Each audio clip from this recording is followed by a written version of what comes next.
इंसान की जिंदगी में तीन चीजें अक्सर बहुत ही उलझी हुई होती हैं। उसका दिल, दिमाग और तकदीर। दिल कुछ चाहता है, दिमाग उसे पाने के रास्ते तलाश करता है, लेकिन होता वही है जो तकदीर को मंजूर होता है। ऐसी एक उलझी हुई कहानी हम आपको दिखाने जा रहे हैं, जो है दिल्ली की रहने वाली चित्रा मालविया की। उसने भी जिंदगी से वही खुशियां मांगी जो हम सब मांगते हैं, लेकिन तकदीर ने उसे वो दिया जिसकी उसने कभी कल्पना भी नहीं की थी। उसकी जिंदगी की एक कहानी पुलिस की एफआईआर बुक में एक केस के तौर पर दर्ज हुई और दिल्ली पुलिस के सामने आई अब तक की वो सबसे मुश्किल चुनौती बनी जिसका सामना शायद ही उन्होंने पहले कभी किया था।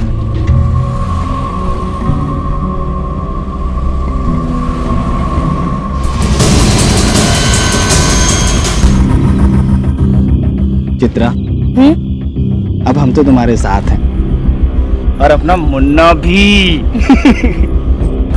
अब भगवान से क्या मांगोगी? मैं मांगूंगी कि आप और मुन्ना हमेशा मेरे साथ रहें। वो तो हमेशा तुम्हारे साथ रहे। है ना मुन्ना? हमेशा। सर, इसी जगह एक्सीडेंट हुआ था और जब एक्सीडेंट हुआ था तब करीब सुबह के 5 बजे थे। तब कोई चश्मदीद गवाह नहीं था, लेकिन एक आदमी ने उन्हें देखा था हादसा होने के बाद। बुलाओ। इधर आओ। नमस्ते सर। नमस्ते। क्या देखा तुमने? हम नाइट ड्यूटी करके साहब घर लौट रहे थे, तकरीबन सुबह के 5 बजे होंगे। हमने देखा खून में सने हुए कुछ लोग पड़े हैं साहब, तो हमने 100 नंबर पे कॉल कर दिया। और कोई गाड़ी देखी? नहीं साहब।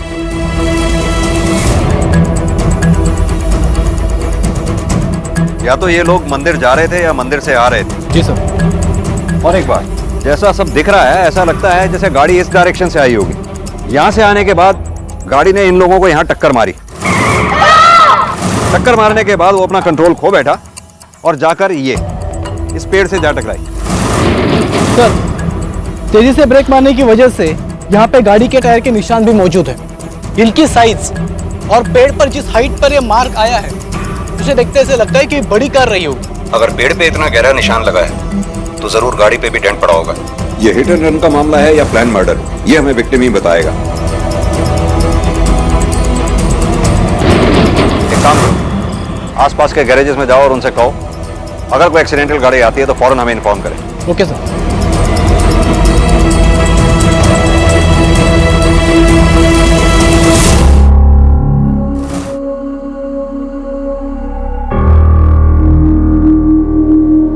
मेरा पति। अरे क्या कर रही हैं आप? आपको उठने की परमिशन नहीं है। बताइए ना, वो लोग ठीक है ना? हम आपके पति को नहीं बचा पाए।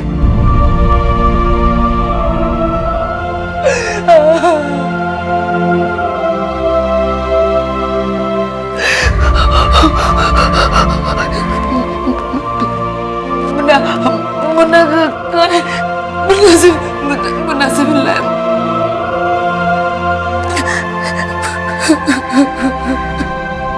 एक लापरवाह ड्राइवर एक महिला और उसके पूरे परिवार को अपनी गाड़ी की पहियों के नीचे कुचलकर भाग गया था। इस हादसे में उस महिला के पति की मौत मौके पर ही हो गई थी और उसका मासूम बच्चा अब भी खतरे से बाहर नहीं था। उसी रात एक और घटना घटी जिसमें दिल्ली जयपुर हाईवे पर एक व्यक्ति की चाकुओं से गोदकर हत्या कर दी गई। अलग इलाकों में घटी थी और घटनाओं की वजह भी अलग थी, लेकिन फिर भी ये दोनों एक दूसरे से जुड़ी हुई थी।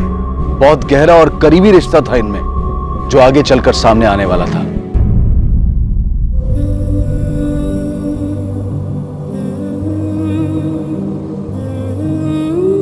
इसे काफी गहरी चोट लगी है। हमने इसे बचा तो लिया, लेकिन ये अब कभी देख नहीं पाएगा।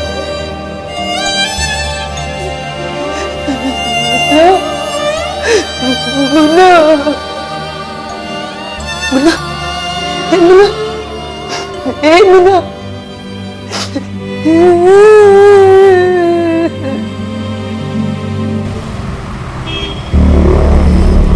हम आपकी हालत समझ सकते हैं। वो क्या है, केस की तहकीकात करने के लिए हमारे लिए कुछ बातें जानना बहुत जरूरी होता है। जैसे गाड़ी किस रंग की थी, नंबर क्या था या कौन चला रहा था, कुछ भी जो आपने देखा हो। कुछ नहीं देख पाई, बस गाड़ी चलाने वाले को देखा था। कौन था वो?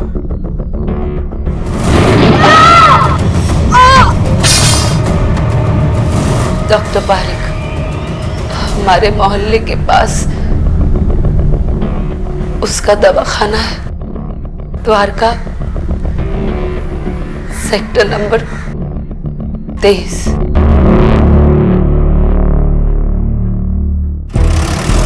मुझे लग रहा है ये मामला सिर्फ एक्सीडेंट का नहीं, कुछ और भी है जो उससे जुड़ा हो सकता है। कोई खास वजह सर? हाँ, चित्रा का बयान। उसने कार का रजिस्ट्रेशन नंबर नहीं देखा, बात समझ में आती है, ऐसा हो सकता है, लेकिन सड़क पर गिरे होने के बावजूद इतनी बुरी कंडीशन में और वो भी अंधेरे में उसका ड्राइवर को देख लेना और पहचान लेना, बात समझ में नहीं आती। लेकिन सर वो झूठ क्यों बोलेगी?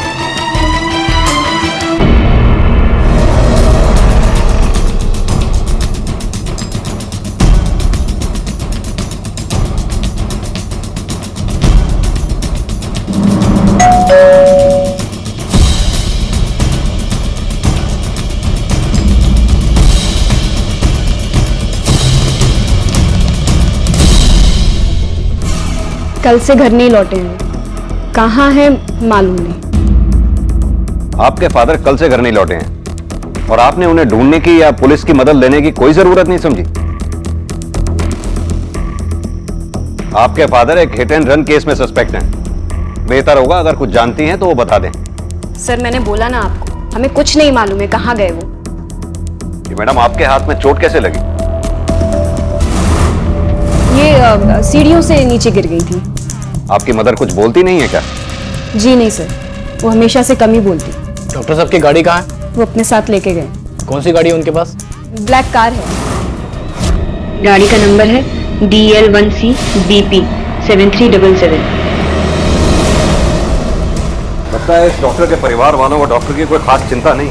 हाँ सर, काफी अजीब बिहेवियर है माँ बेटी का। सर ये भी तो हो सकता है कि चित्रा और उसकी फैमिली को उड़ाने के बाद डॉक्टर साहब डर के फरार हो गए हो। एक काम करो, इस डॉक्टर की गाड़ी ढूंढवाओ और मोबाइल की लास्ट लोकेशन भी पता करो। Okay sir. सर, डॉक्टर और उनकी कार क्लिनिक पर भी नहीं है। उनका कंपाउंडर बता रहा था 22 मई शाम को 6 बजे डॉक्टर क्लिनिक से निकले थे कुछ पेशेंट्स को देखने के लिए, तब से वो लौटे नहीं। सर, डॉक्टर पारिक की कॉल लोकेशन के हिसाब से वो 22 मई को शाम को 7 से 8:30 बजे के बीच गुरुग्राम में थे। वहां पर उन्होंने किसी पेशेंट को विजिट किया था। फिर उसके बाद अपने घर द्वारका जाने के बजाय वो दिल्ली जयपुर हाईवे की तरफ चले गए। उनके फोन की लास्ट लोकेशन भी इसी हाईवे की है। 22 मई को शाम 9 बजे से उनका फोन स्विच ऑफ है, जब तक ऑन नहीं हुआ है।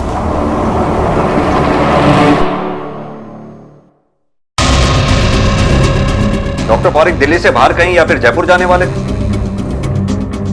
नहीं सर, हमें नहीं पता।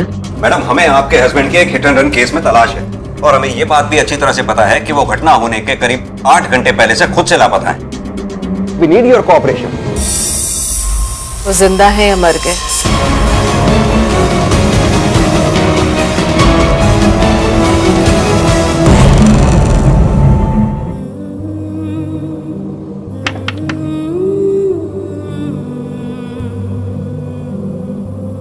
आखिर खाई गई ना मेरे बेटे को तू, और मेरे पोते को अंधा कर दिया। जो हुआ उसमें मेरी गलती है? नहीं, गलती तो मेरी है जो अपने बेटे की जिद के आगे झुककर तुझे इस घर में लाने दिया उसे। लेकिन अब ना मेरा बेटा है और न मेरी मजबूरी। अब तेरे लिए इस घर में कोई जगह नहीं है। निकल जा इधर से, चल निकल जा। माँ जी क्या बोल रही? एक मिनट माँ जी, माँ जी। कहने से आने वाली मैं। सब इंसान नहीं, लोग उन्हें मसीहा मानते हैं। गरीबों का तो पूरा इलाज मुफ्त में क्या करते हैं वो, कभी किसी से एक पैसा नहीं लिया। उनके ऐसा बढ़िया आदमी बहुत मुश्किल से मिलता है इस जमाने में। लोगों का ये कहना है कि वो बहुत अच्छे इंसान थे। अगर इतने ही अच्छे आदमी थे तो अपनी गाड़ी के नीचे आए उन लोगों को हॉस्पिटल में दाखिल कराते, ऐसे सड़क पर मरने के लिए छोड़कर भागते नहीं। लेकिन इस डॉक्टर पारिक की फैमिली का भी कुछ समझ में नहीं आ रहा है। लगभग 40 घंटे हो गए उन्हें गायब हुए। ना तो उनकी पत्नी को कुछ फर्क पड़ रहा है, ना ही उनकी बेटी को। सर, इसी हाईवे पर 1 किलोमीटर चलने के बाद रोड से थोड़ा अंदर जाकर डॉक्टर साहब का फोन स्विच ऑफ हुआ था।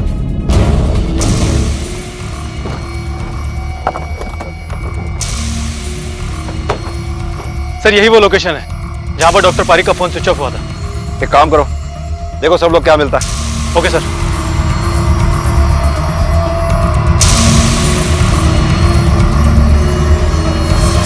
सर, यहां पर एक लाश है, देखिए।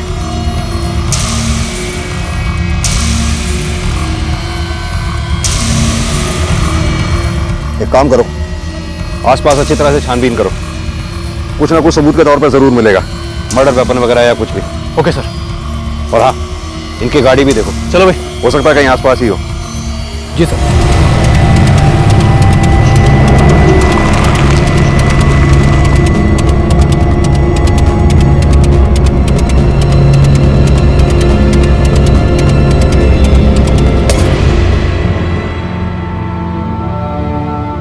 हाँ पंडित जी।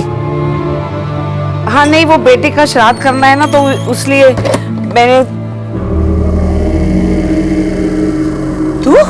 ये मेरे पति का घर है और इसके पिता का। आप हमें यहाँ से नहीं निकाल सकती। और निकाल दिया तो क्या करोगी? हाँ, मुझे भी ऐसे ही मार दोगी जैसे रमेश को मार दिया?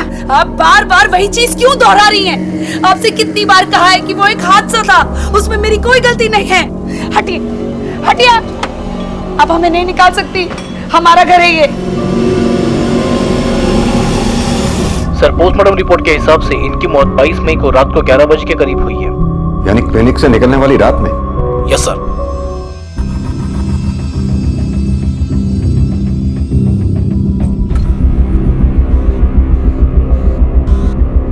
Is this necessary, sir? Mummy की थोड़ी सी तबीयत खराब है। मुझे नहीं पता अपने फादर की लाश को आइडेंटिफाई करना आपकी नजर में कितना जरूरी है, but yes, this is necessary. Legal procedure है, आपको पूरा करना होगा।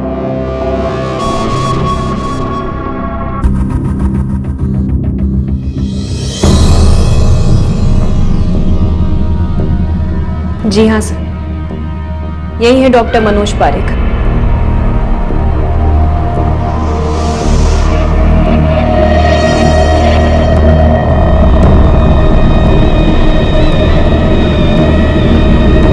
डॉक्टर पारेख की मौत 22 मई को हुई थी और चित्रा के साथ घटे हादसे की तारीख और वक्त था 23 मई सुबह के 5 बजे, यानी कि डॉक्टर पारेख के कत्ल के 8 घंटे बाद। लेकिन चित्रा का कहना था कि जो गाड़ी उसे और उसके परिवार को टक्कर मारकर गई, उसे डॉक्टर पारेख ही चला रहे थे। कौन था वो? डॉक्टर पारेख। लेकिन यह कैसे मुमकिन था कि जिस व्यक्ति की मौत हो चुकी हो, वो अपनी मौत के 8 घंटे बाद गाड़ी चलाता हुआ आए और एक्सीडेंट करके गायब हो जाए? मतलब साफ था कि या तो चित्रा ने उस गाड़ी के ड्राइवर को ठीक से देखा नहीं था, या फिर चित्रा झूठ बोल रही थी। और सवाल यह था कि अगर चित्रा झूठ बोल रही थी तो क्यों? दूसरी तरफ डॉक्टर पारेख का परिवार भी पुलिस के लिए किसी उलझन से कम नहीं था, जो कि उनके गायब होने के वक्त से ही अजीब बर्ताव कर रहा था और उनकी मौत के बाद भी उसके बर्ताव में कोई बदलाव नहीं आया था। कहीं इसकी वजह यह तो नहीं थी कि डॉक्टर पारेख के कत्ल का कोई सिरा उसके अपनों से जुड़ा था? आपकी हालत काफी खराब थी उस समय, इसलिए हमने आपको समय दिया। अब बताइए। क्या बताऊं साहब? यही कि आपने हमसे झूठ क्यों कहा कि वो गाड़ी डॉक्टर पारेख चला रहे थे, जबकि आपके एक्सीडेंट से काफी पहले उनकी हत्या हो चुकी थी। वो गाड़ी कैसे चला सकते थे? क्या बोल रहे हैं साहब? डॉक्टर पारेख की हत्या? जी साहब, मैंने आपसे कोई झूठ नहीं बोला, मैंने वही बताया जो मैंने देखा। मैं क्यों उनका झूठा नाम लूंगी साहब? उनका बहुत बड़ा एहसान है हम पे साहब। मेरे पति बहुत बीमार थे साहब, और हमारे पास इलाज कराने के पैसे भी नहीं थे, तब उन्होंने ही मेरे पति को ठीक किया साहब, और इलाज के पैसे भी नहीं लिए हमसे। जहां तक मुझे याद है वो डॉक्टर पारेख ही थे। वो गाड़ी जो भी चला रहा था, डॉक्टर पारेख या कोई और, उसका स्केच बनवाने में हमारी मदद कीजिए। सर, यह है वो स्केच जो चित्रा ने बनवाया है, और ये डॉक्टर पारेख की फोटोग्राफ। ये तो आपस में काफी मिलती हैं। विवेक, इस केस में दो बातें हो सकती हैं। एक तो उस गाड़ी चलाने वाले की शक्ल डॉक्टर पारेख से बहुत ज्यादा मिलती हो, या फिर ये चित्रा हमें बेवकूफ बना रही है। एक काम करो, ये चित्रा की हिस्ट्री निकालो, देखो इसमें डॉक्टर पारेख कहां कहां दिखाई देता है, और साथ ही मृणाल और कंचन की कुंडली भी निकलवाओ। उसे डॉक्टर पारेख की कुंडली से मैच करा के देखो कि इनकी कुंडली में प्रॉब्लम है क्या। Okay sir.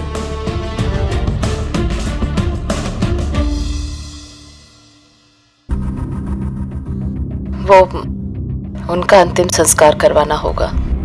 हिलो मत, लग जाएगा। अच्छे से होना चाहिए सब कुछ, कोई कमी नहीं रहनी चाहिए। जो भी है आखिर है तो। मैंने कहा ना, हाथ मत हिलाओ, लग जाएगी आपको। मैं जानती हूँ तू ये सब क्यों कह रही है, पर अब तो वो इस दुनिया में भी नहीं है। मॉम, मुझे उनके बारे में कोई बात नहीं करनी है। वो भले ही आपके लिए और दुनिया वालों के लिए मर गए हों, लेकिन मेरे लिए वो अभी भी जिंदा है। मर के भी मेरा पीछा नहीं छोड़ेंगे वो।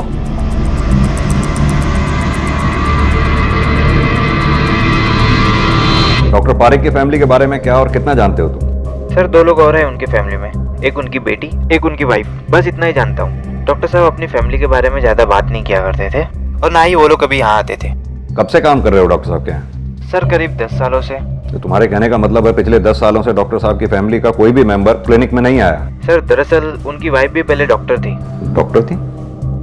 मतलब डॉक्टर पारिक की वाइफ मिसेस पारिक डॉक्टर हैं? जी हाँ, वो पहले प्रैक्टिस भी किया करती थी लेकिन फिर छोड़ दी। क्यों? सर ये नहीं पता, लेकिन उनका खुद का भी कोई ट्रीटमेंट चल रहा है बहुत सालों से। सर लोग तो ये भी कहते हैं कि वो थोड़ी सी हिली हुई है, शायद इस वजह से प्रैक्टिस छोड़ दी हो। और उनकी बेटी? सर जहाँ तक मुझे पता है वो हिसाब से डॉक्टर साहब और उनकी बेटी के बीच में ज्यादा नहीं बनती थी। पिछले 1 साल से उनकी बेटी अलग ही रहती थी। वो मैडम से मिलने रोज आती थी घर, लेकिन डॉक्टर साहब उनके सामने भी आ जाए तब भी वो उनसे बात नहीं करती थी।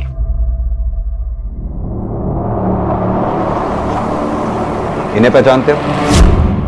हाँ सर, ये चित्रा वो रमेश है।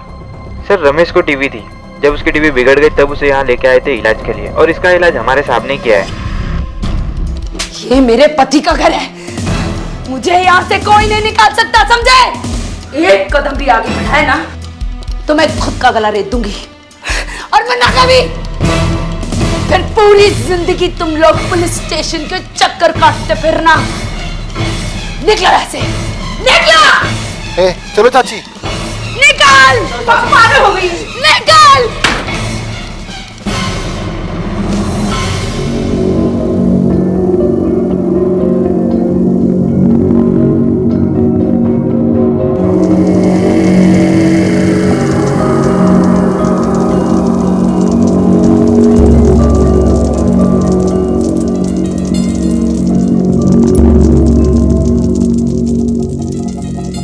एक बात पूछूं? कहीं तूने तो नहीं मरवाया अपने पापा को?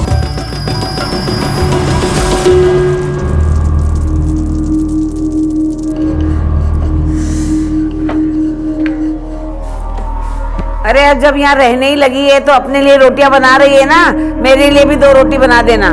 मैंने कहा मना किया है माँ जी, आप ही हमेशा। अभी देती हूँ खाना आपको, आप बस मुन्ना पर नजर रखिए, कहीं गिरकर चोट ना लगा ले।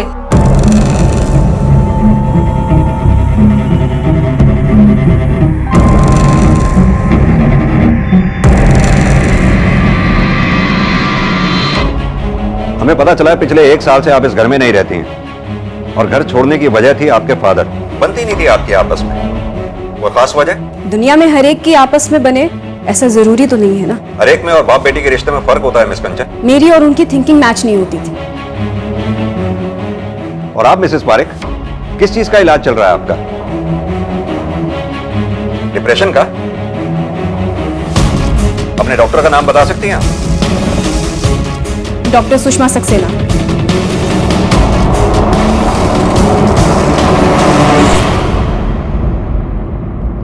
ये लीजिए। मुन्ना, मुन्ना कहाँ है? मुन्ना यहीं तो था।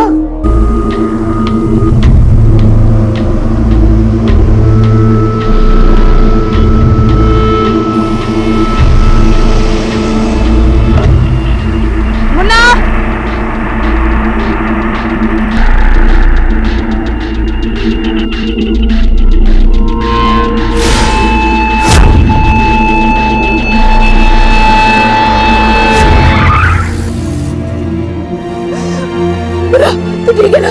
तू ठीक है ना? तुझे कुछ हुआ नहीं ना? मना किया था ना तुझे बाहर निकलने के लिए, फिर क्यों निकला? हाँ?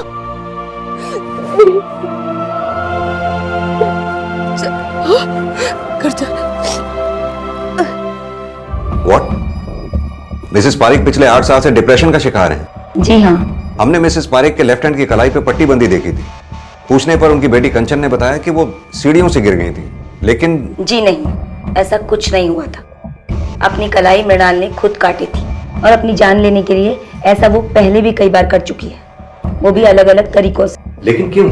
एक्चुअली इसकी शुरुआत तब हुई जब उसे अचानक से अपनी प्रैक्टिस छोड़नी पड़ी। प्रैक्टिस छोड़ने की कोई खास वजह? एक्चुअली शुरुआत में जब भी मैं उसकी बॉडी पर अलग अलग चोटों के निशान या जले हुए का निशान देखती और उससे पूछती तो हमेशा उसका एक ही जवाब होता कि मैं खुद ही खुद को चोट पहुंचा रही हूँ। उसकी बेटी और उसके हस्बैंड भी यही कहते थे, पर पता नहीं क्यों मुझे उनकी बातों पर विश्वास नहीं होता था। ऐसा लगता था कि सब लोग झूठ बोल रहे हैं, बात कुछ और है। डॉक्टर पारिक की पत्नी मृणाल सीवियर डिप्रेशन का शिकार थी और अपनी बेटी से भी उनकी कुछ खास नहीं बनती थी। पर क्या इस बात का डॉक्टर पारिक की हत्या से कोई संबंध था? चित्रा के साथ हुआ हादसा और डॉक्टर पारिक की हत्या, ये दोनों घटनाएं एक दूसरे से जुड़ी हुई दिखाई दे रही थी, लेकिन ये जुड़ाव बहुत ही उलझाने वाला था। एक तरफ पुलिस को लग रहा था कि डॉक्टर पारिक की फैमिली जरूर कोई बात छुपा रही है, कोई ऐसी बात जिसका संबंध इस केस से हो सकता है। दूसरी उलझन थी चित्रा का वो बयान जिसमें वो रो रो कर ये कह रही थी कि जिस हादसे में उसने अपने पति को खोया था उसके जिम्मेदार डॉक्टर पारिक थे, जो कि उस दिन वो गाड़ी चला रहे थे। लेकिन ये नामुमकिन दिखाई दे रहा था क्योंकि पोस्टमार्टम की रिपोर्ट के अनुसार डॉक्टर पारिक की मौत चित्रा के साथ हुए हादसे से बहुत पहले हो चुकी थी। साथ ही डॉक्टर पारिक की कार भी अभी तक पुलिस को नहीं मिली थी। तो कोई तो एक कड़ी थी जो इन दोनों पहेलियों को एक दूसरे से जोड़ती थी, लेकिन अब तक मिसिंग थी। रमेश और चित्रा, उनके बीच के रिश्ते कैसे थे? बहुत प्यार करते थे दोनों एक दूसरे से। चित्रा तो बहुत ख्याल रखती थी रमेश भाई जी का। साहब जी, रमेश की माँ रमेश के ब्याह के खिलाफ थी, पर रमेश अड़ गया। रमेश तो फिर शादी करके ही माना। बेचारा रमेश पिस जाता था बुरी तरह। कभी कभी जब उसकी लिमिट क्रॉस हो जाती थी तो आ जाता था बैठ के पीने के लिए। साहब उसको घर की टेंशन बहुत थी। साहब जी, वो उसके जान के पीछे पड़ी रहती सी मेरे बेटे नु मार दिता। इतना ही नहीं साहब जी, ओनू अपने पौधे दे नाल भी प्यार दी सी।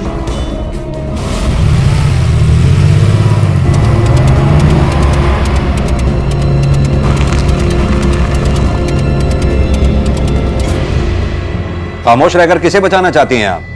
अपनी बेटी को? नफरत करती थी वो अपने फादर से, इनफैक्ट अभी भी करती है। कहीं उसी ने तो नहीं, मेरी बेटी ने कुछ नहीं किया। वो बेचारी तो ऐसा कर ही नहीं सकती। बहुत अच्छी बच्ची है वो, बहुत ही अच्छी। मैंने किया है ये सब। आपने? बहुत गलतियां की हैं मैंने आज तक, पर मैं इससे पहले नहीं थी। उन्होंने बनाया मुझे ऐसा। दुनिया के लिए भगवान थे वो, पर हमारे लिए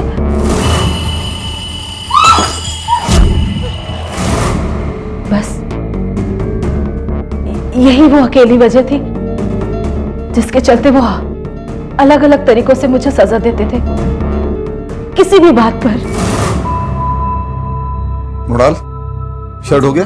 हाँ। दो।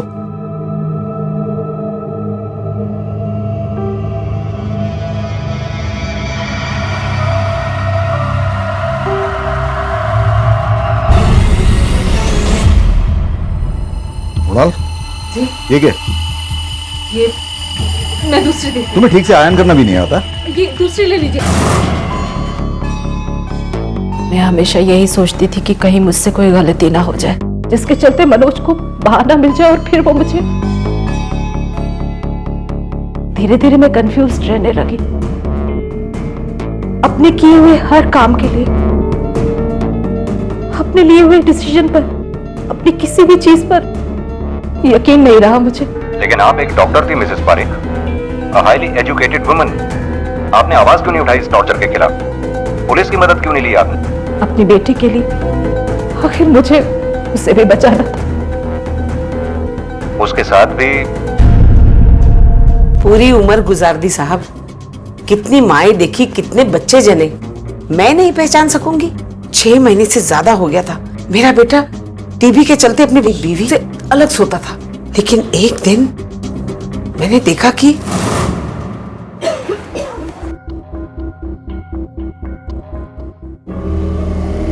कहाँ मुंह काला कर आ रही हूँ? जैसा आप सोच रही हैं वैसा कुछ भी नहीं। तबीयत खराब है बस मेरी। ये भी तो हो सकता है कि रमेश और चित्रा के बीच कुछ हुआ हो। बिल्कुल नहीं साहब, क्योंकि रमेश अपनी बीवी और बच्चे से बहुत प्यार करता था, इसीलिए तो टीबी के डर से उनसे अलग सोता था। इस वक्त चित्रा प्रेग्नेंट है? अरे ऐसी नाजायज औलाद को कोई रखता है क्या? गिरवा दिया होगा बच्चे को। लेकिन इन सब बातों को तुम्हारे पास कोई सबूत नहीं है, और ये भी तो हो सकता है ये सब तुम्हारी कोई गलतफहमी हो। मैं मान लेती अगर मैंने उस दिन उसे छुप छुप कर एक आदमी से मिलते हुए नहीं देखा होता तो। कौन था वो? मैं नहीं जानती कौन था, लेकिन उसका यार ही होगा ना, और कौन होगा? ये था। अरे नहीं, ये तो हमारे डॉक्टर साहब है जो हमारे रमेश का इलाज कर रहे थे। वो आदमी तो हमारे रमेश की उम्र का ही था और आता भी मोटरसाइकिल पर था। मृणाल जी ने हमें सब बता दिया, लेकिन फिर भी हम तुम्हारे मुंह से सुनना चाहते हैं। अगर मॉम की हालत ऐसी ना होती ना तो मैं कब का मर चुकी होती या फिर कहीं भाग गई होती। कि मॉम की मेंटल कंडीशन के चलते मेरा उनके साथ रहना हर वक्त जरूरी था, रात में भी और दिन में भी।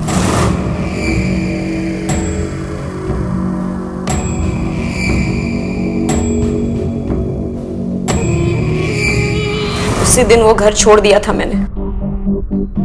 पाँव भी नहीं रखना चाहती थी वहां, इस डर से कि कहीं उससे सामना ना हो जाए, लेकिन फिर भी हर रोज जबरदस्ती खुद को खींच कर जाती थी वहां पे, मॉम के खातिर, उनका ख्याल रखने के लिए। जुर्म के इन दोनों मामलों की जांच में तरक्की हुई थी। पुलिस के पास अब डॉक्टर पारिक की पत्नी मृणाल और बेटी कंचन थी, जो सालों से डॉक्टर पारिक की यातनाएं सहती आई थी। बहुत मुमकिन था कि अपनी इस यातना भरी जिंदगी से निजात पाने के लिए दोनों ने या फिर दोनों में से किसी एक ने डॉक्टर पारिक का कत्ल किया हो या फिर करवाया हो। सर, कंचन और मिसेस पारिक के सेलफोन की कंप्लीट रिपोर्ट आ चुकी है। जिस वक्त डॉक्टर पारिक का मर्डर हुआ उस वक्त ये दोनों द्वारका में ही थी, क्राइम सीन से लगभग 60 किलोमीटर दूर। उन दोनों के कॉल रिकॉर्ड्स में भी कोई सस्पेक्टेड या नया नंबर नहीं है। जितने भी कॉल्स आए या गए हैं वो सभी के सभी कॉल्स या तो फैमिली के हैं या तो फिर फ्रेंड्स के। सर मुझे लगता है कि चित्रा की सास ने उससे अपनी नफरत और नाराजगी के चलते झूठी कहानी बनाई है। मुझे नहीं लगता कि चित्रा ऐसा कुछ कर सकती है, क्योंकि सबका यही कहना है कि चित्रा अपने पति रमेश से बहुत प्यार करती थी। जिन लोगों के बारे में तुम बात कर रहे हो वो उस डॉक्टर पारेख को भी देवता बता रहे थे, राइट? जब तक कातिल पकड़ा नहीं जाता हम किसी को भी क्लीन चिट नहीं दे सकते, मृणाल और कंचन को भी नहीं, क्योंकि मोबाइल के लोकेशन से सिर्फ ये पता चलता है कि मोबाइल उस वक्त कहां था, मालिक भी उस वक्त वहां था, ये जरूरी नहीं। ये मृणाल और कंचन पे भी नजर रखनी होगी। Yes sir. और चित्रा की सास ने जो कहानी बताई है हमें उसका भी पता लगाना होगा कि उसमें कितनी सच्चाई है। Yes sir.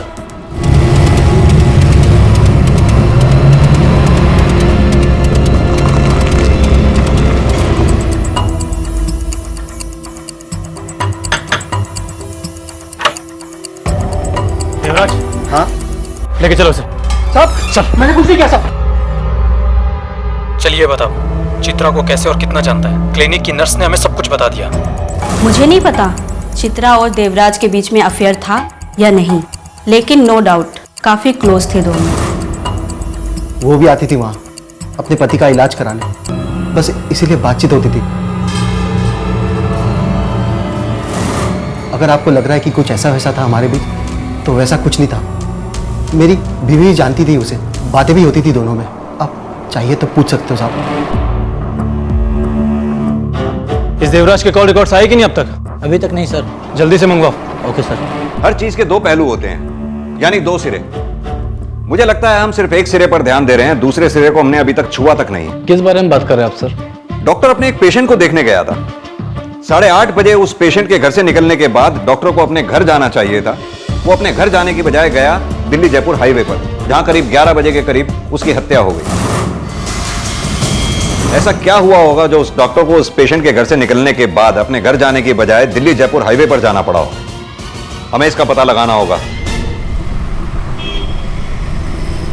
वह तो सर ਜਦੋਂ ਦਾ ਮੇਰਾ ਟ੍ਰੀਟਮੈਂਟ ਇੱਥੇ ਚੱਲ ਰਿਹਾ ਹੈ, ਤਕਰੀਬਨ ਡਾਕਟਰ ਸਾਹਿਬ 10 ਦਿਨ ਬਾਅਦ ਆਉਂਦੇ ਸੀ ਰੂਟੀਨ ਚੈੱਕਅਪ ਵਾਸਤੇ, ਤੇ ਵੈਸੇ ਹੀ ਉਸ ਦਿਨ ਵੀ ਆਏ। ਉਹਨਾਂ ਨੇ ਮੇਰਾ ਚੈੱਕਅਪ ਕੀਤਾ ਤੇ कुछ दवाइयां लिखियां ते चले गए। उस दिन डॉक्टर साहब के इस दरवाजे से अंदर आने से लेकर बाहर जाने तक के वक्त को फिर से याद कीजिए। अभी आपने जो कुछ भी मुझे बताया उस दौरान कुछ अलग से नोटिस किया हो आपने? मसलन उन्होंने किसी को फोन किया हो या किसी का फोन उन्हें आया हो, या वो बहुत खुश नजर आ रहे हो या बहुत गुस्से में हो, कुछ भी जो ऐसा नोटिस किया हो आपने?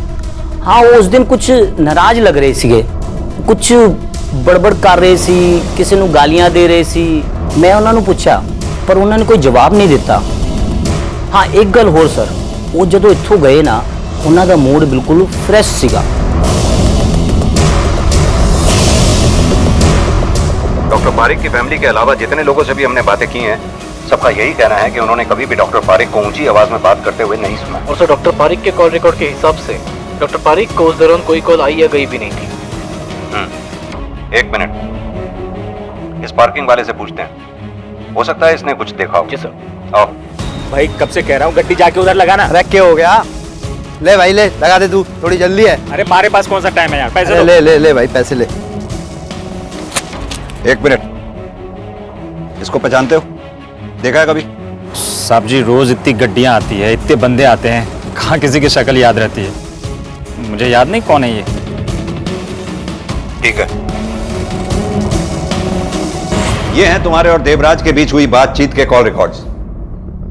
तो क्या हुआ साहब, जान पहचान थी इसलिए बातें तो होती थी, इसका मतलब ये तो नहीं कि हम दोनों के बीच कुछ चल रहा था साहब। इस बात पे हमें कोई शक नहीं, तुम दोनों के एक दूसरे को किए गए कॉल भी ठीक ठाक ही हैं, 2-3 दिन में एक कॉल। लेकिन ये क्या है, ये हमारी समझ में नहीं आया। अपने एक्सीडेंट के बाद हॉस्पिटल से डिस्चार्ज लेकर 40 और 3 कुल मिलाकर 43 कॉल किए थे चित्रा ने तुझे, तूने एक का भी जवाब नहीं दिया। क्यों क्यों किए तुमने इतने कॉल्स देवराज को, जब तुम्हारी जान पहचान मामूली थी और वो तुम्हारे कॉल्स पिक भी नहीं कर रहा था? ऐसी क्या बेचैनी थी जो तुम इसे कॉल पे कॉल किए जा रही थी?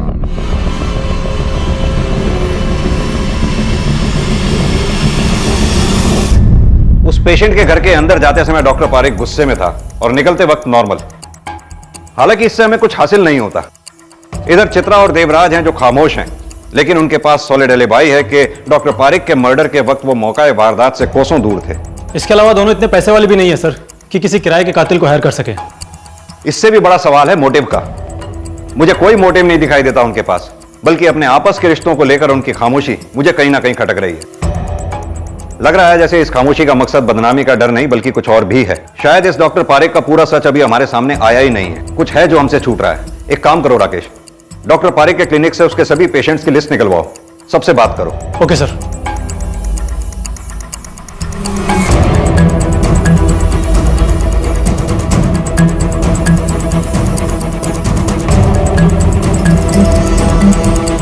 सर इस डॉक्टर पारिक ने तो अपने पास आने वाली किसी भी जवान औरत को नहीं छोड़ा।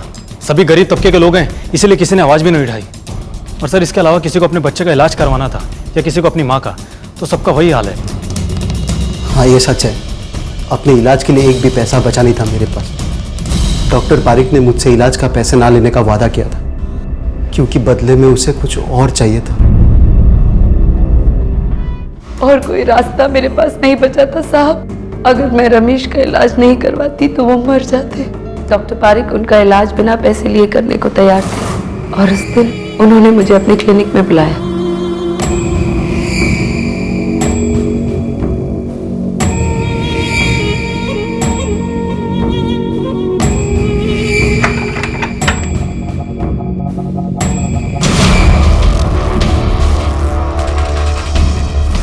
पूरी कीमत वसूली उसने मुझसे अपने मुफ्त इलाज की। एक बार अबॉर्शन भी करवाना पड़ा मुझे साहब। जब मेरी और चित्रा की दोस्ती हुई तब मुझे पता चला वो पारिक जो फायदा मेरी बीवी की मजबूरी का उठा रहा है वही वो चित्रा के साथ भी कर रहा था। तो हम दोनों ने तय किया कि हम उसे जान से मार डालेंगे, लेकिन मेरी बीवी ने मुझे रोक लिया। देवराज पीछे हट गया। मेरी समझ में नहीं आ रहा था कि मैं क्या करूं, कैसे उस पारिक को सजा दूं। फिर अचानक उस दिन हमारा एक्सीडेंट हो गया। मुझे मौका मिला और मैंने वो इल्जाम उस पारिक पर डाल दिया। कौन था वो? डॉक्टर पारिक।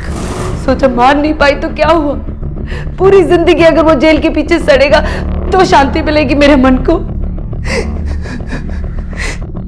देवराज को यही बताने के लिए मैं उसे लगातार फोन कर रही थी सर। मैंने उसके फोन नहीं उठाया क्योंकि मुझे लग रहा था कि वो वापस डॉक्टर पारिक को मारने की बात करेगी।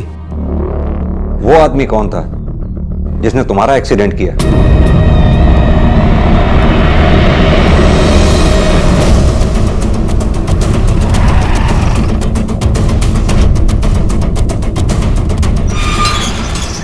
उठाओ इसे,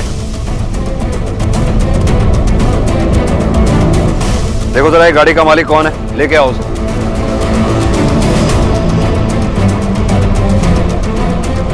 मैंने कुछ नहीं किया सर। सर मेरी बात तो सुनो, सर मेरी बात तो सुनो, मैंने कुछ नहीं किया, मैं बोल रहा हूँ। Listen to me sir please. डालो इसे गाड़ी में। सर प्लीज मुझे मैंने कुछ नहीं किया सर, मुझे क्यों डाल रहे हो सर?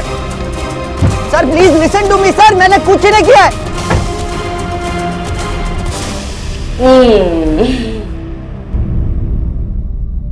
मुझे माफ कर देना बेटा। मेरे बेटे के इलाज के लिए तूने क्या क्या नहीं किया और मैंने कितना गलत किया तेरे साथ। माफ कर देना मुझे।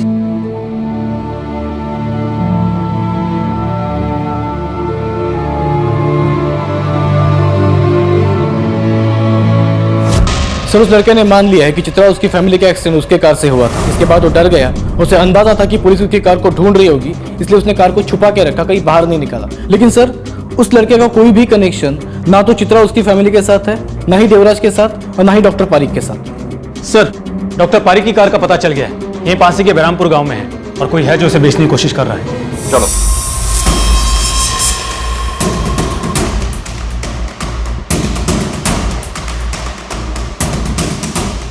आजा मैं चल चल डालो गाड़ी में, डालो गाड़ी में, गाड़ी में डाल, देख पकड़।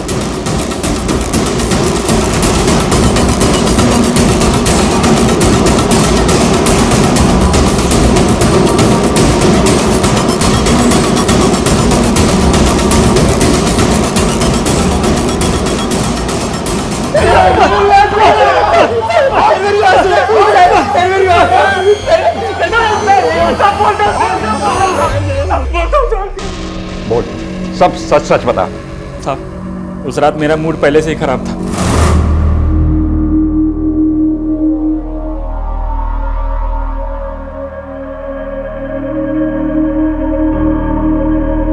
ओ ताऊ पैसे दिए बगैर जा रहे हो यार, हैं? ज्यादा होशियार से क्या तू? कैसी बात कर रहे हो तुम? कोई था क्या यहाँ पर? घना बिजी है क्या तू? मूतने गया था, इंतजार नहीं कर सकता क्या? ले चल। तुम्हारे 25 रुपए के चक्कर में ये 500 का छुट्टा कराऊं क्या? है? चल छुट्टे दे। नहीं है मेरे पास। मैं कैसी बात कर रहे हो तुम? है? जानते हो मैं कौन हूँ? बाप ना है मारा, समझा? बाकी जो भी है मारे टुल्लू से। चल छुट्टे दे, टाइम नहीं है हमारे पास। नहीं है मेरे पास, लौटते वक्त देता हूँ। ओ ताऊ पैसे दे के जा। तो कौड़ी के गवार मेरे कंधे पर हाथ रखता है। बहुत बर्दाश्त कर लिया मैंने। एक पुलिस को फोन करूंगा ना तो पिछवाड़ी की सारी चमड़ी छील देगी पुलिस। बदतमीज कहीं। साले पुलिस की धमकी देता है, अभी बताता हूँ तेरे को। रुक। सर इसका फोन आया और हम पार्किंग में आ गए। ताऊ भीतर बैठ जा, चाबी दे दे।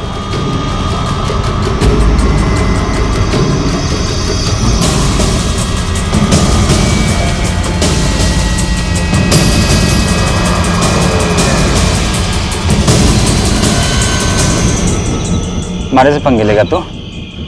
क्या बोल रहा था? पुलिस को बुलाएगा ना? हैं? जाना है? ये बेचूंगा।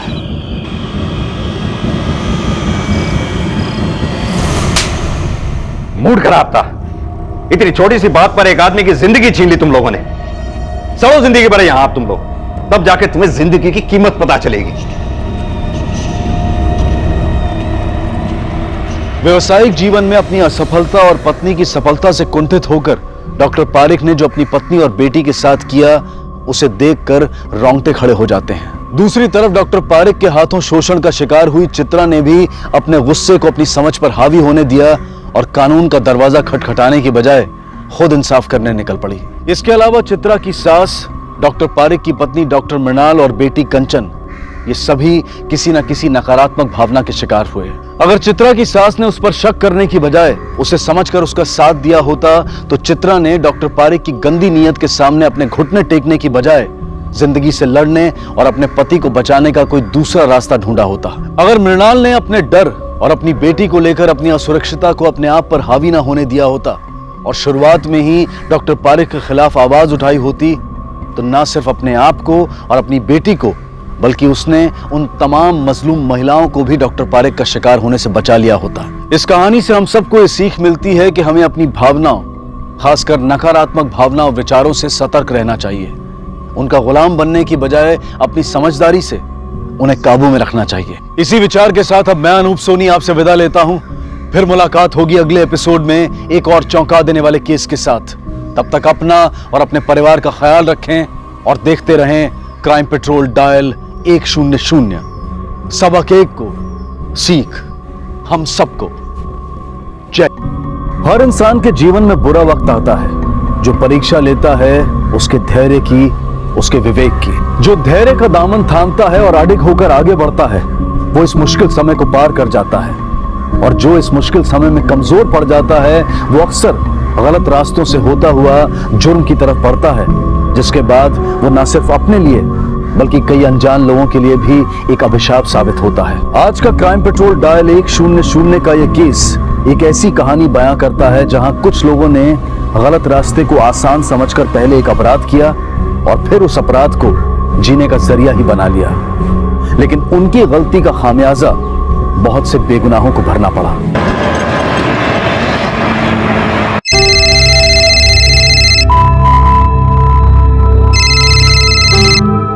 हेलो, हाय, मैं ठीक हूँ, तुम कैसे हो? कौन, माँ जी? तुम्हें बताया था ना, वो तो 4 धाम की यात्रा के लिए गई है। हाँ, 2-4 दिन में आ जाएंगी। आप क्यों चिंता कर रहे हो? मैं हूं ना। बहू की तरह नहीं, बेटी की तरह ध्यान रख रही हूं उनका।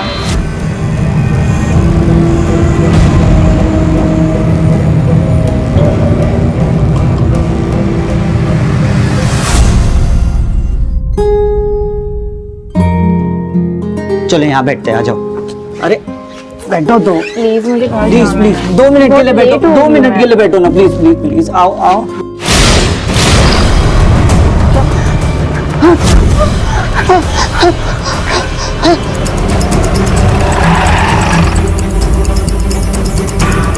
सर, लड़की की उम्र लगभग 20-25 साल के बीच की होगी। सर पर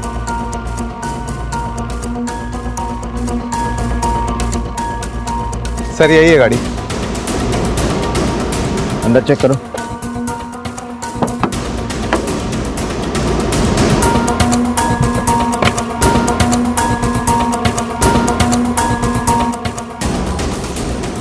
सर ये देखिए, ये आईडी मिला है और ये उसी लड़की का है जिसकी लाश मिली है। डॉक्टर प्रिया राजे, उसके घर वालों को खबर करो।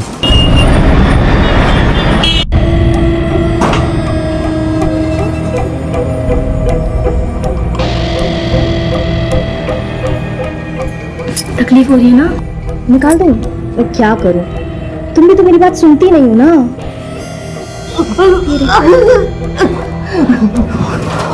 आराम से। अच्छा ये देखो, मैं ये पेपर्स लाई हूँ, इसमें ना चुपचाप साइन कर दो, ठीक है?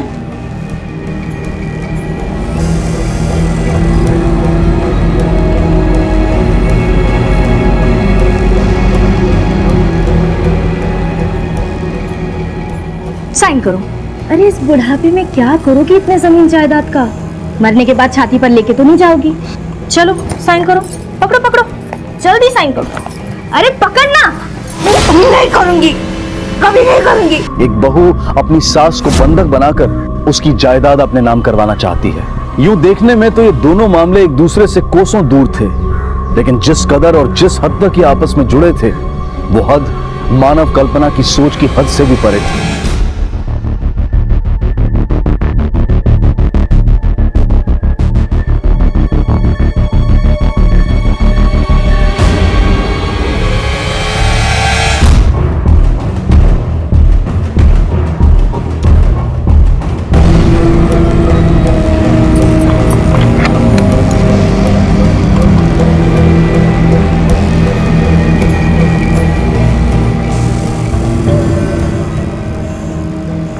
भूख लगी होगी ना?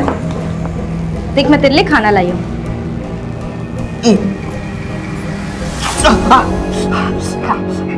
ये ना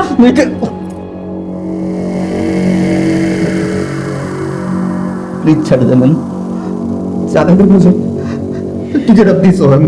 भाई क्या बच्चों वाली बातें कर रहा है? मैं तेनू नहीं छेड़ सकती, समझना। नहीं समझना है मुझे कुछ, समझी तो नहीं समझना है। देख तू और वो मेरी पागल सास दोनों एक जैसे हो। वो पेपर पर साइन नहीं कर रही है और तू यहाँ पे चीख रहा है। सब अपने बारे में सोचते हो ना, कोई मेरे बारे में तो सोचता ही नहीं है कि एक अकेली लड़की ये सब कैसे हैंडल कर रही होगी, है ना? खाना खा चुपचाप। आखिर कौन थी ये नेत्रा? ये कोई शातिर अपराधी थी या फिर किसी मानसिक बीमारी का शिकार थी जिसे लोगों को तकलीफ में देखने में मजा आता था? क्या सच था इस नेत्रा का? ये चाहती क्या थी? और क्या डॉक्टर प्रिया की मौत के साथ भी इसका कोई सरोकार था?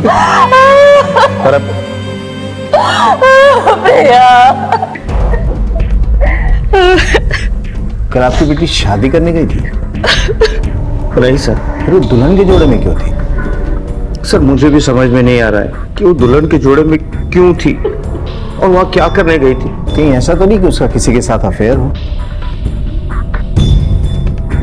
और आप लोग को बिना बताए वो शादी के लिए गई हो? नहीं सर, मेरी बेटी मुझसे कुछ छुपाती नहीं थी, वो मुझे हर बात बताती थी। हमें वहां प्रिया का मोबाइल नहीं मिला है। हो सकता है कि किसी ने उठा लिया हो या ये भी हो सकता है कि जिसने मारा वो जानबूझकर ले गया हो। क्या आप हमें प्रिया का मोबाइल नंबर देंगे प्लीज? जी सर।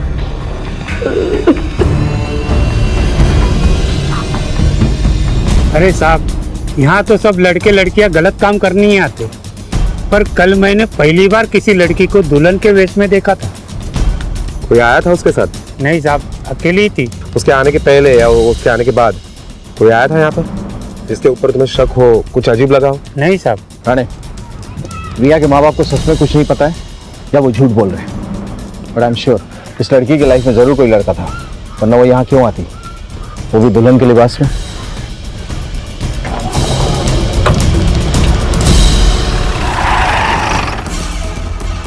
सर, प्रिया की पोस्टमार्टम रिपोर्ट आ गई है और इस रिपोर्ट के मुताबिक प्रिया की मौत 11 मार्च को सुबह 11 बजे से 1 बजे के बीच में हुई। प्रिया के साथ कोई शारीरिक अत्याचार या बलात्कार नहीं हुआ था। राणे, इसका मतलब हो सकता है ये हमला अचानक हुआ उस पे, उसे अपने आप को बचाने का मौका ही ना मिला।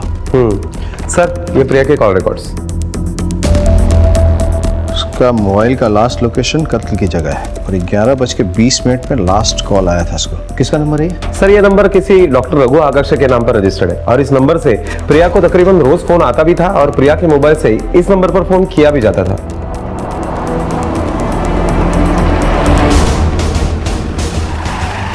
आप लोग किसी डॉक्टर रघु आगाशे को जानते हैं? हाँ सर, प्रिया जिस हॉस्पिटल में काम करती थी ये भी वहीं काम करते हैं। डॉक्टर रघु सर्जन है। अच्छा, इन दोनों के बीच में कोई खास रिश्ता था, मतलब दोस्ती या फिर? सर, हम सिर्फ इतना जानते हैं कि वो उसका कलीग था और कुछ नहीं।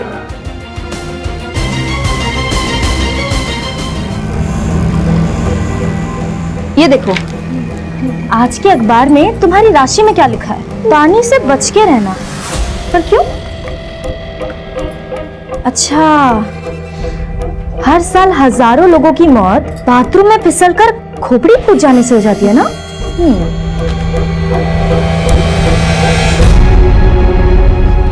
शायद तुम्हारे साथ भी ऐसा हो जाए। काफी आसान मौत होगी ना ऐसे, किसी को पता नहीं चलेगा। अगर मैं तुम्हारी खोपड़ी फोड़ के तुम्हें मार के बाथरूम में डाल दूं तो किसी को पता नहीं चलेगा ना, तुम्हारे बेटे को भी नहीं। वैसे तुम्हारे पास एक रास्ता है, अगर मैंने दिए हुए पेपर्स पे तुम साइन कर दो तो मैं तुम्हें बख्श दूंगी। डील?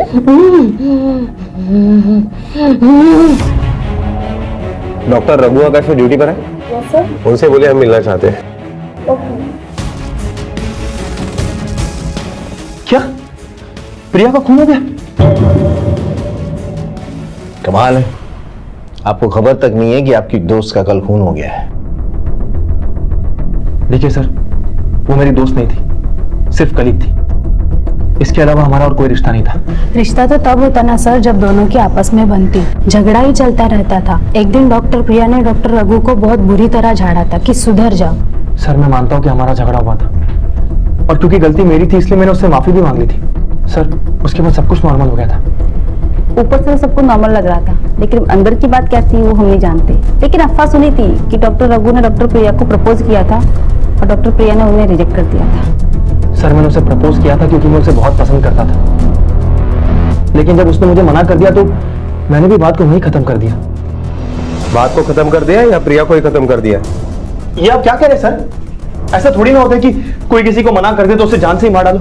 सर मुझे समझ में नहीं आ रहा है कि ये सब में आप लोग मुझे क्यों घसीट रहे हैं? कल जब प्रिया का खून हुआ था थोड़ी देर पहले तुमने उसे फोन किया था, क्यों? सर मैंने उसे इसलिए फोन किया था क्योंकि एक केस में मुझे उसकी ओपिनियन चाहिए थी, लेकिन उसने मुझसे कहा कि वो भी बात नहीं कर सकती। तो तुम उससे बात कर रहे थे, फोन पे किसी और की आवाज सुनाई दी थी, मतलब तुम्हें ऐसा लगा कि वहां कोई और भी हो सकता? नहीं सर, मैंने इतना ध्यान नहीं दिया।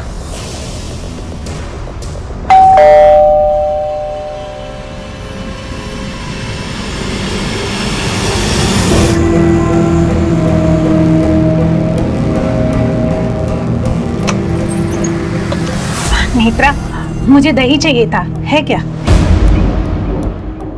दही थोड़ा सा चाहिए जमाने के लिए। हाँ, अभी लाती हूँ।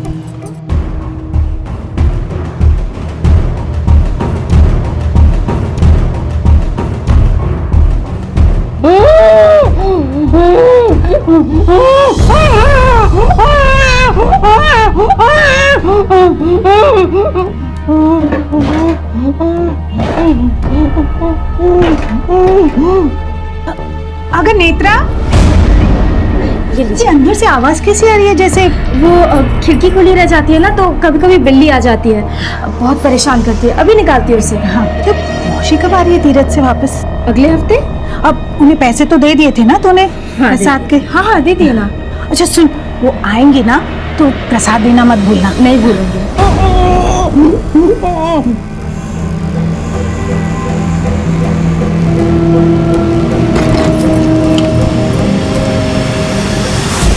राणे, इस डॉक्टर रघु का कच्चा चिट्ठा निकालो।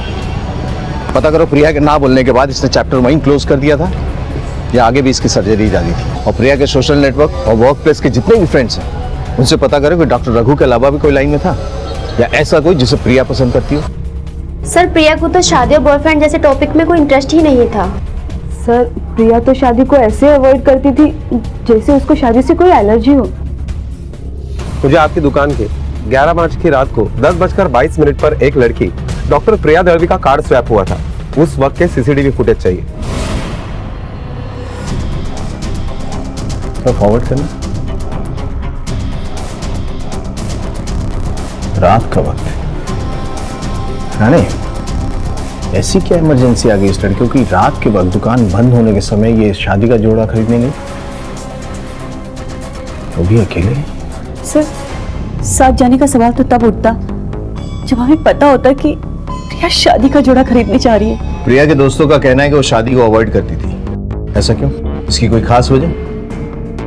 कहीं उसका पास्ट ही तो कारण नहीं है इसका? नहीं सर, ऐसा कुछ नहीं था।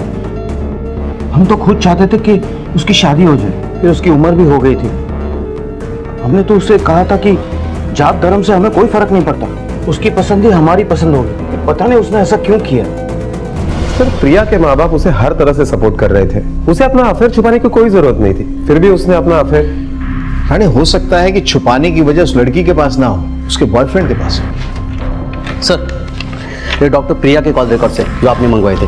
सर, डॉक्टर प्रिया के कॉल रिकॉर्ड्स हमने दोबारा चेक करवाए। एक हफ्ते पहले प्रिया जिस नंबर पर घंटों बातें किया करती थी वो अभी भी बंद है, इसलिए मैंने उस नंबर के सारे डिटेल्स मंगवाए हैं। कुछ देर में आते ही होंगे।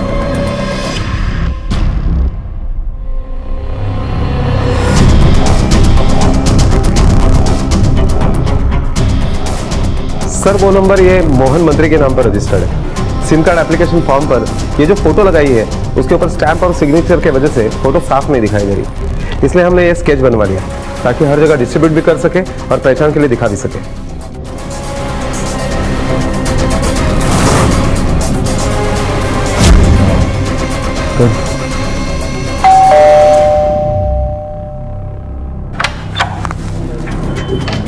जी, कहिए। हमें मिस्टर मोहन मंत्री से मिलना है। मैं हूँ मोहन मंत्री।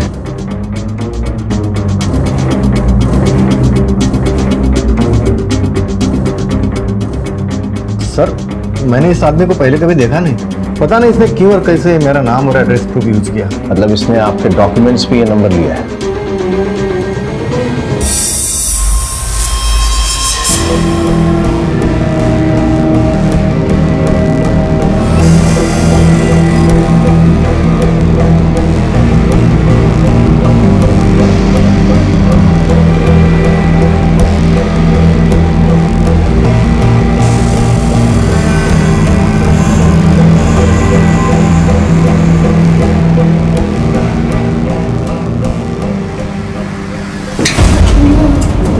उसको बोला साइन करने को, साइन नहीं करती।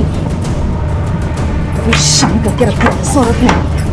कितनी बार, कितनी बार बोला था तुझे साइन कर, चुपचाप साइन कर, दिमाग खराब करके रखा। सर ये नंबर मोहन मंत्री के 2015 के इलेक्ट्रिक बिल का एड्रेस प्रूफ देकर लिया गया है। पर इस आदमी को ये बिल मिला कैसे होगा? सर ज्यादातर सोसाइटी में इलेक्ट्रिक बिल सोसाइटी के लेटर बॉक्स में ड्रॉप किए जाते हैं, शायद इस आदमी ने वहीं से उठा लिया हो। फिर तो बिल्डिंग के सीसीटीवी फुटेज में दिख जाएगा। सर मैंने फुटेज मंगवाया था, लेकिन सोसाइटी के सेक्रेटरी का कहना है कि इतना पुराना फुटेज अवेलेबल ही नहीं है। सर इस आदमी को ढूंढने के लिए हमें कोई और रास्ता ढूंढना पड़ेगा। लेकिन क्या? रानी कहीं ऐसा तो नहीं कि ये लड़की किसी फ्रॉड के चक्कर में पड़ गई हो? मतलब जो इस तरह की लड़की को झांसा देता हो, फंसाता हो। सर प्रिया जैसी पढ़ी लिखी लड़की ऐसे झांसे में कैसे आ सकती है? और प्रिया को रिश्तों की तो कुछ कमी नहीं थी, तो ये उस तक पहुंचा कैसे? रानी अक्सर लोग प्यार में अंधे हो जाते हैं, और प्यार में अंधा होना ये पढ़ाई लिखाई समझदारी से ऊपर की चीज है। चलो ये एंगल भी टटोल के देखते हैं, शायद हमें कुछ मिले। नेत्रा प्लीज प्लीज चढ़ दे मुझे। याद कर मम्मी पापा के गुजरने के बाद मैंने तेरा ध्यान रखा है। मैंने बड़े प्राण की तरह नहीं, पापा की तरह ध्यान रखा है ना तुम्हारा। हाँ मैंने तुम्हें पाल पोस के बड़ा किया है, और तुम मेरे साथ ऐसा कैसे कर सकती है? हाँ अरे बड़ा प्राण तेरा मैं। अरे आज भी मैं तुझसे बहुत प्यार करता हूँ। बिल्कुल चुप। पोस कर बड़ा किया है, इसका मतलब मुझ पे कोई एहसान नहीं किया है, ठीक है? और मैंने भी ना तेरे लिए बहुत कुछ किया, तो एहसान बराबर। नहीं छोड़ने की बात है तो वो तो होने से रहा। तो उस प्रिया के पास वापस नहीं जा सकता, अगर चाहे तब भी नहीं।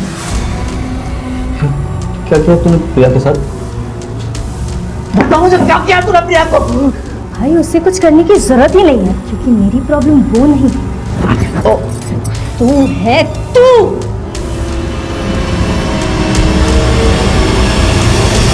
राणे, इस आदमी की तस्वीर महाराष्ट्र के हर पुलिस स्टेशन में भिजवा दो। अगर ये कॉन मैन है तो हमें कोई ना कोई लीड जरूर मिलेगा। और मोहन मंत्री के नाम से जो इसने नंबर लिया है, उसकी रिकॉर्ड में जितने भी नंबर है सबको चेक करो, कहीं ना कहीं हमें कोई सुराग मिलेगा। और इसका स्केच मोहन मंत्री के बिल्डिंग और आसपास के एरिया में दिखाओ। अगर बिल इसने वहां से चुराया है तो हो सकता है वो वहीं कहीं रहता हो या किसी ने देखा हो। Okay sir.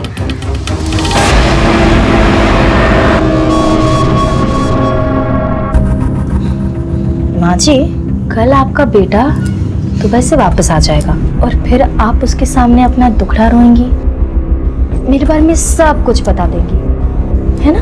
फिर ये सब सुन के वो तो मुझे घर से बाहर निकाल देगा ना। अब आप बताओ, मैं अकेले कहाँ जाऊंगी? आप तो बहुत जी चुकी हो ना, तो मैं घर से बाहर निकलूं? उससे अच्छा तो आप इस दुनिया से निकल जाओ। माँ जी, अब मेरे लिए इतना तो कर ही सकते हो ना। मैं ये करना तो नहीं चाहती, बहुत दुख हो रहा है, मैं क्या करूं? सॉरी।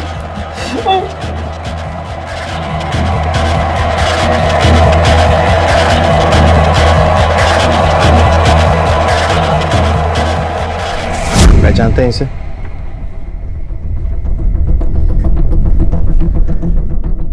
शायद जानती हूँ इसे। क्या नाम था इसका? नाम तो फिलहाल हमारे पास भी नहीं है, सिर्फ चेहरा है इसका। ये कहीं वही आदमी तो नहीं है? वही कौन? कैसे जानती हैं आप इसे? कहाँ मिली थी?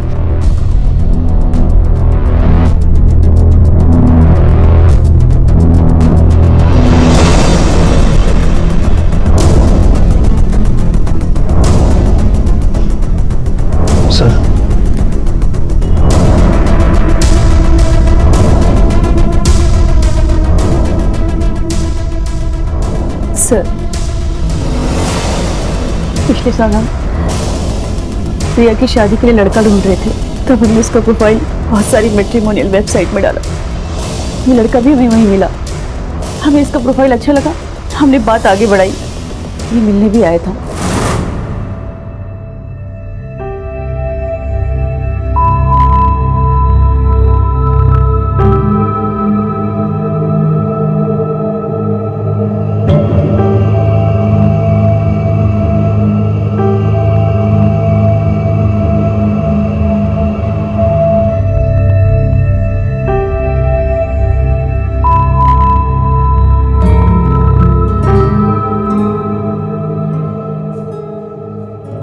को भी लड़का पसंद आ गया था, उससे शादी के लिए हाँ कर दी थी।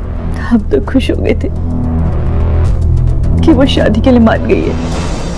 अचानक 2 महीने बाद पता नहीं क्या हुआ, उसने कहा कि शादी नहीं करेगी। आपने वजह जाने की कोशिश नहीं की? बहुत कोशिश की, पर जब भी बात छेड़ते थे तो गुस्सा हो जाती थी, पता ही नहीं चला क्या हुआ। राणे, इस वेबसाइट वाले ऑफिस में कांटेक्ट करो, उस कंप्यूटर का आईपी एड्रेस पता करो जहां से ये अकाउंट ऑपरेट करता था। Okay sir.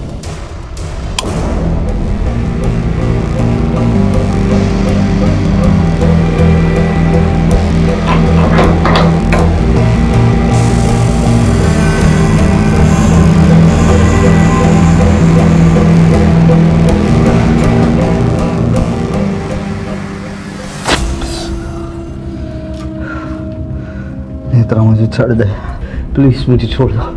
मैंने तेरा क्या बिगाड़ा? तुम कहाँ जा रही हो? हाँ नेत्रा, तुम कहाँ जा रही हो? बैग में क्या है? कहीं तुमने तुम्हारी सास को मार? हाँ नेत्रा, तुमने तुम्हारी सास को मार दिया? क्या लगता है तुम्हें क्या किया होगा मैंने? तुम्हारा कोई भरोसा नहीं है। सगे प्रा के साथ तू ये सब कर सकती है, वो तो बेचारी। ना वो बेचारी थी और ना तू बेचारा है। आज मैं जो भी हूं वो तेरी वजह से हूं, और इसकी सजा तो मिलनी चाहिए ना। क्या करने वाली है? हाँ? क्या करने वाली है? क्या कर सकती तुम? चुप। मैं क्या करूंगी ये तो तुझे पता चल ही जाएगा ना। मेरे साथ जो करना है वो कर ले, जो करना है वो कर ले। एक बार मेरी प्रिया से बात करवा दे। एक बार तेरे पाँव पकड़, मेरी एक बार प्रिया से मौत करवा देना।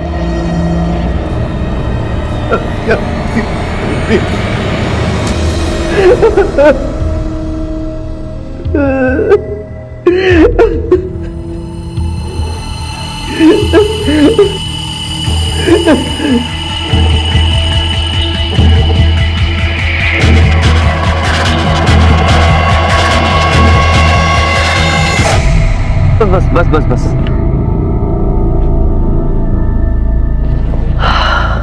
कितना हुआ? 500।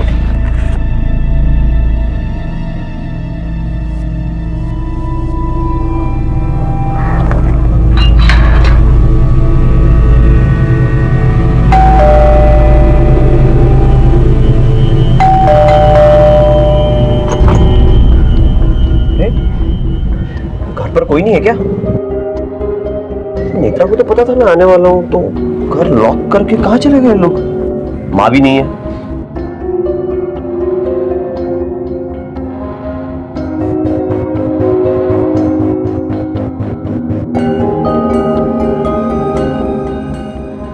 नमस्ते आकी। अरे विजय, तू कभी आया? मैं अभी आया। नेत्रा कहाँ गई है पता है आपको? नहीं पता, लेकिन सुबह इधर ही थी, देखा था मैंने उसे। अच्छा, बाकी ठीक ना? बाकी सब ठीक। आता हूँ। ओके चल। अरे काकू। अरे विजय, कधी आलास तू? मी आत्ताच आलो। नेत्रा और आई कहाँ गए? एक्चुअली घर लॉक्ड है, कोई नहीं है। नेत्रा का तो मुझे नहीं पता, और तेरी आई तो 1 हफ्ते से नहीं आई है। नेत्रा तुम बताया था उस दिन, अब वो तीरथ पर गई है ना? अच्छा नेत्रा, आई आ गई ना वापस? हाँ आ गई।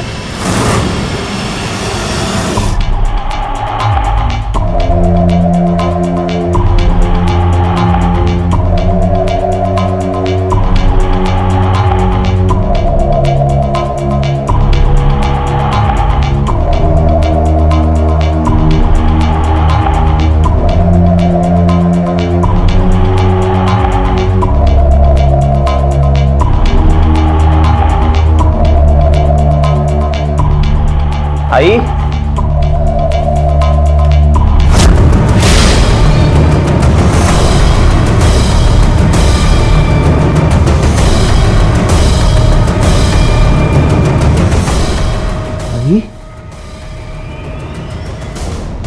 हाँ ठीक है। Okay okay. सर, सुबोध जिस कंप्यूटर से अपना अकाउंट ऑपरेट करता था उसका आईपी एड्रेस मिल गया है। कहाँ का एड्रेस है? सर सोहम कॉलोनी दादर। दादर चलो।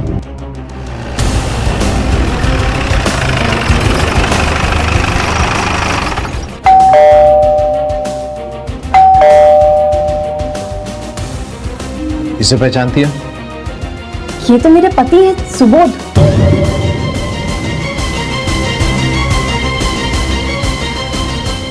मुझे यकीन नहीं हो रहा है। नेत्रा ने बड़ा तो जब आए कोई वैसे खूब हाल के ले रही थी, मुझे इतना मारा पीटा। आज कितने दिनों से घर में बंद करके रखा था उसने। आई रडू नकोस। मी आहे ना, मी आलोय ना, मैं आया हूं ना अभी। प्लीज प्लीज रडू नकोस। तुझी बायको नहीं, चंडाई रे ती चंडाई।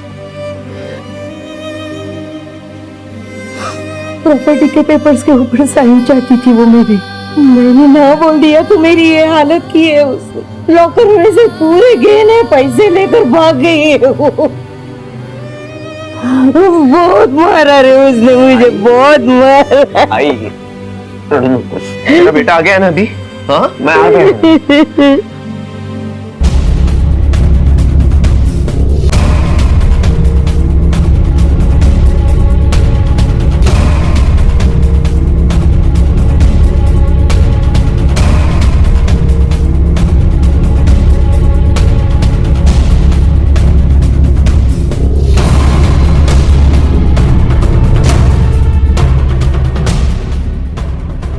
कहाँ है तुम्हारा पति? साहब वो एक हफ्ते से काम के सिलसिले में बाहर गांव गए हैं। क्या काम करता है? मालूम नहीं साहब, उन्होंने कभी बताया नहीं, लेकिन अक्सर वो गांव और आदिवासी इलाकों में जाते रहते हैं। कई बार तो उनका फोन भी नहीं लगता है। पर आप उनके बारे में क्यों पूछ रहे हैं? इसे पहचानती हो? नहीं साहब, कौन है ये और इसका मेरे पति के साथ क्या लेना देना? कहीं आप? हाँ सर, अतोफ लैपटॉप है जिससे वो अपने मैट्रिमोनियल साइट ऑपरेट करता था। आपको शायद पता नहीं, लेकिन आपका पति बहुरूपिया है। हो ही नहीं सकता साहब, आपको जरूर कोई गलतफहमी।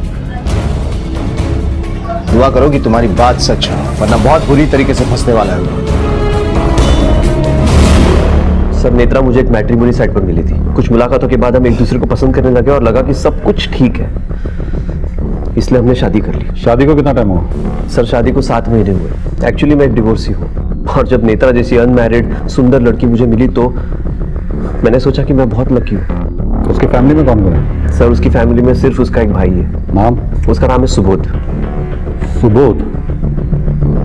एड्रेस है उसका? हाँ सर, एड्रेस और नंबर दोनों है मेरे पास। सुबोध का एड्रेस और फोन नंबर दोनों नोट करो।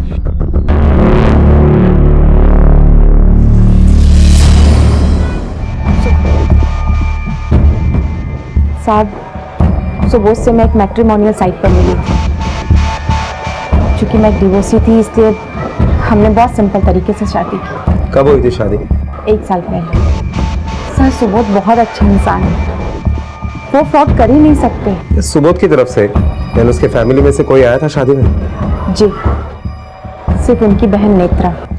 ये नेत्रा का मोबाइल नंबर या एड्रेस है आपके पास? जी।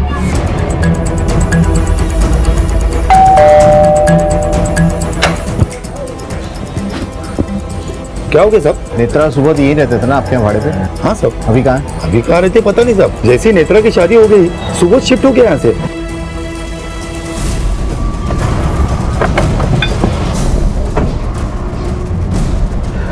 यहाँ तो ताला बंद है। राणे तोड़ दो ताला।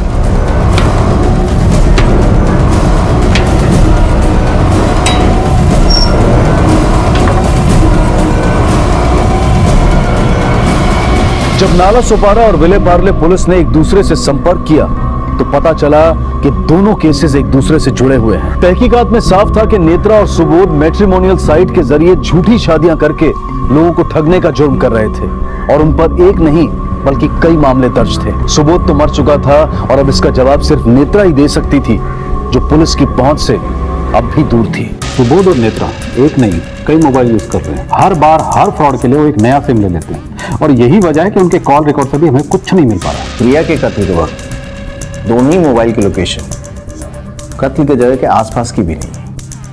ये भी हो सकता है कि जानबूझकर दोनों को मोबाइल कत्ल की जगह से दूर रखे गए। इसका जवाब तो सिर्फ नेत्रा ही दे सकती है।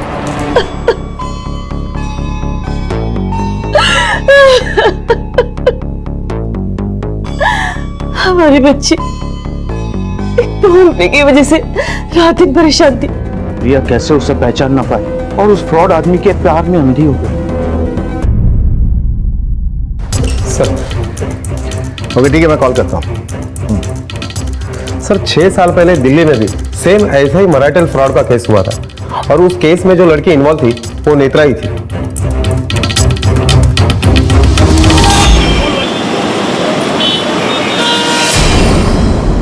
छह साल पहले शादी हुई थी जी, यही थी वो कमीनी। देखिए अरे मेरी तो मत मारी गई थी जो मैं पहचान नहीं सका उस वक्त इसको। आप तो आज बता रहे हो ना, मैं उसको तभी समझ गया था जब ये मेरे बेटे को मार के सारे कैश वैश सारा गहने लेके भाग गई थी। आपने पुलिस कंप्लेंट की थी? हाँ जी पुलिस कंप्लेंट तो की थी हमने, पर उनके हाथ लगी नहीं, पता नहीं कहाँ गायब हो गई थी। क्या नाम था इस लड़की का? ये लड़की का नाम तो चंदा था जी और उसके भाई का नाम राजन था।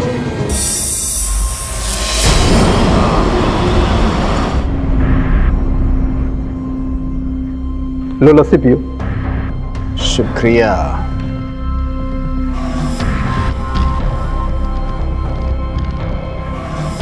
चिदा साहब, ये सुबोध और नेत्रा मतलब चंदा और राजन, इनकी हिस्ट्री क्या है? जनाब दोनों भाई बहन बहुत ही शातिर हैं, एक नहीं कई कांड कर चुके हैं। मुंबई तो अब पहुंचे हैं ना, दिल्ली में कई रिकॉर्ड हैं इनके।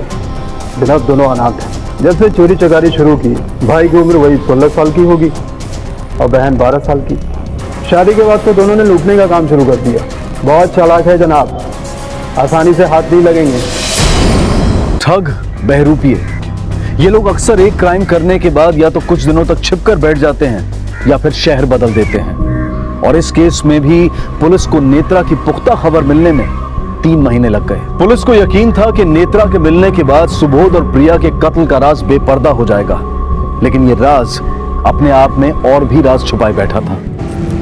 मंडप से उठ के सीधा कौन है तेरे मन में? वही तो मुझे देखना है कि आप मुझसे कितना प्यार करते हैं। मेरे लिए कोई उटपटांग चीज कर सकते हैं कि नहीं? तुम्हारे लिए तो मैं अपनी जान भी दे सकता हूँ। अब आपकी जान आपकी नहीं, मेरी है, समझे जाए?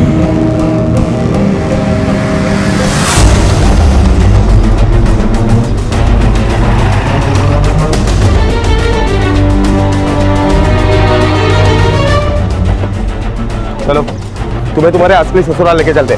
मालिक मैडम क्या हिला यार, ताला बट। मैंने प्रिया को कुछ नहीं किया सर। हाँ लेकिन सुबोध को मैंने ही मारा। उसने मेरा घर तोड़ दिया। अच्छी खासी शादी करके सेटल हो गई थी मैं, लेकिन सुबोध ने कहा हमारे गांव में हम शादी नहीं कर सकते, घर नहीं बसा सकते। फिर मैंने उसकी नहीं मानी। उसने मेरे पति को मार डाला और मुझे वहां से भागना पड़ा। तब से लेके अब तक मैं उसी के इशारों पे नाचती रही। उसने जो कहा मैंने सब किया। फिर जब उसे प्रिया मिली, उसे प्रिया से प्यार हो गया। वो ये धंधा छोड़ के घर बसाना चाहता था। सर अगर उसने मेरा घर नहीं बसने दिया तो मैं उसका घर कैसे बसने देती? छोड़ दे मुझे, छोड़ दे, मैं तड़प रहा हूँ, माफ कर दे मुझे। छोड़ छोड़ छोड़ छोड़। जा, छोड़ दिया तुझे। तूने मुझ पे तरस नहीं खाया था, मगर मैं तेरे जैसी नहीं हूं। भाई है तू मेरा, नहीं मार सकती मैं तुझे। आज से तू अपने रास्ते और मैं अपने रास्ते। अगर मैं उसे नहीं मारती तो वो मुझे मार देता सर।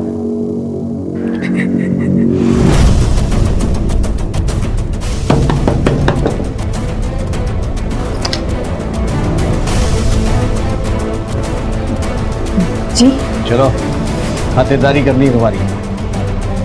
सर आप ये क्या बोल रहे हैं, मेरी कुछ समझ में नहीं आ रहा है।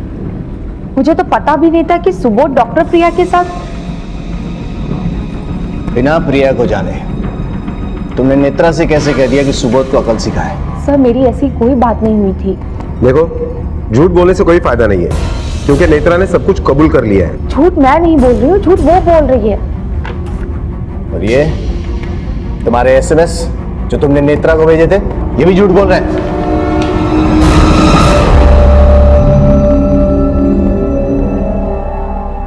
सब सुबोध से शादी करके मैं बहुत खुश थी।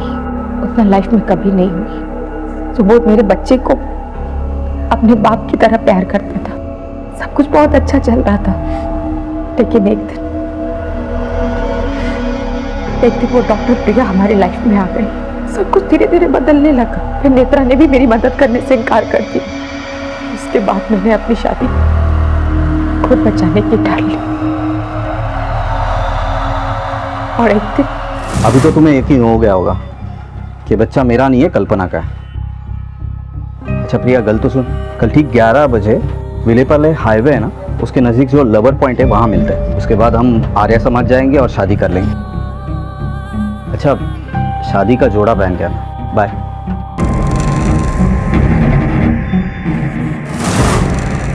ये शादी मुझे किसी भी हाल में रोकनी थी, इसीलिए सुबोध के वहां पहुंचने से पहले मैं वहां पहुंच गई।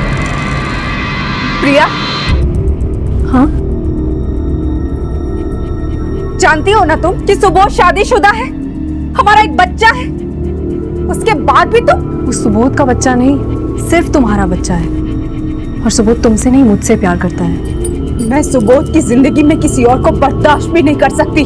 उसका तो मैं कुछ नहीं बिगाड़ सकती, लेकिन तुम्हें। एक आदमी जो किसी के साथ वफादार नहीं था, तुमने कैसे मान लिया कि किसी की जान लेने के बाद वो ईमानदार और शरीफ हो जाएगा? एक धोखेबाज आदमी के चक्कर में दो अच्छे खासे खुशहाल औरतों ने अपनी जिंदगी तबाह कर ली। कल्पना को डॉक्टर प्रिया के कत्ल के लिए और नेत्रा को चोरी और सुबोध के कत्ल के साथ साथ उसके पहले के मामलों के लिए भी गिरफ्तार किया गया है। जब किसी चीज को पाने के लिए अपने आप को सफाई देनी पड़े, कदम आगे बढ़ रहे हों लेकिन अंतरात्मा उन्हें पीछे खींचती रहे, तो समझ जाना चाहिए कि यह रास्ता और यह चाहत गलत हो सकते हैं। इसी विचार के साथ अब मैं अनूप सोनी आपसे विदा लेता हूं। फिर मुलाकात होगी अगले एपिसोड में एक और चौंका देने वाले केस के साथ।